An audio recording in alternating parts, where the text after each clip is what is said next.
It was a bitterly cold Saturday morning last year when we had our first citizen journalism workshop in a church hall in Promosa. We didn't know if anybody would come, but in drips and drabs they came. 13 volunteers who were interested in becoming journalists to give a voice to their community. And then they kept coming to more weekend workshops. Creative Media Hub is a new media company in Potchefstroom, specializing in layout design and marketing, and we are passionate about press freedom and the role of journalists to act as watchdogs, especially in communities where traditional media platforms don't make an impact. Soon the citizen journalists we were training started covering news events, and they became more skilled at doing really good stories. We approached the Northwest Independent, a small local newspaper, to come on board. So the Ikamele Kasi, a newspaper for the people, by the people, was launched.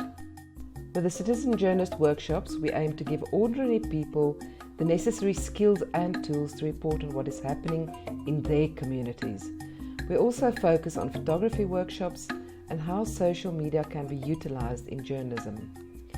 Over the past few months, the citizen journalists have become a dedicated team who publish their stories in the Ikamele Kasi. Nita Drift had always dreamt of becoming a writer. Before she joined the citizen journalism workshops, she worked as an accountant. Now she is a full-time writer and many of her stories have been published in the Ikamele. She also writes a popular column for the Ikamele and she has recently started her own blog. I think people appreciate that special angle that you come with because they see themselves in the stories when it is a local person who does the story. The talent we discovered when we started this project has been mind-blowing. PJ Pogiso was an unemployed artist and aspiring cartoonist and close to giving up on his dream of making a living from his art. Since starting the citizen journalism workshops, PJ has found new direction and is finally realizing his dream to become a full-time artist. His cartoons have been published in the Ikamele Kasi, and as a result of the exposure, he has received commissions for other art projects. I wanted to give up because I'm a cartoonist, and I didn't have a platform or where I publish my cartoons. But after I attended the workshop, I've never looked back. It has helped me so much because now I can publish my cartoons on the newspaper, and I'm so grateful for everything that I've been achieving at the journalism thing. My life has changed. Paulina Murapede is a single mother of two and has always struggled to make ends meet.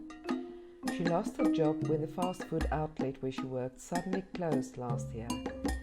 Paulina now writes a food column for the Ikamele Kasi and has gained a loyal following. Use my space. Like elsewhere in the world, print media in South Africa is facing an uncertain future.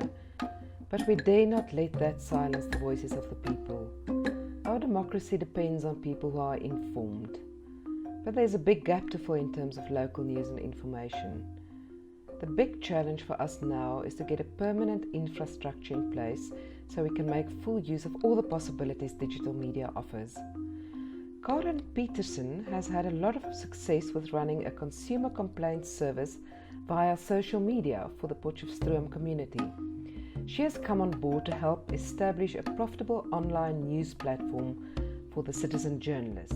This is a phenomenal project which has come together through a meeting of minds, both business and social minds and journalistic minds. The very exciting thing from a business point of view is that we can finally marry journalism and good business sense. Come up with a template for citizen journalism that is so easily transferable to other towns and eventually can be transferred across the African continent. No matter where the places are, how remote the towns are, we can take the expertise, everything we've learned, the foundations that we've put together and hand it out for everybody to use and really have a voice wherever the entity goes. So here we are. It's been a revelation to see how people's lives change when they get a chance to tell their own stories. With the resources available to us now, we've trained 12 people to become reporters. We know we can train hundreds, maybe thousands more. If we get sufficient funding, we can take this model to the rest of South Africa, where millions of people still don't have a voice on any media platform. By making a donation, you will provide more people with the tools such as smartphones, computers and internet access, to make sure no injustice goes unnoticed. If we raise enough funds, we can establish the first of many centres where people can get access to the internet and share their experiences as productive participants in the digital economy. Please help us achieve this goal.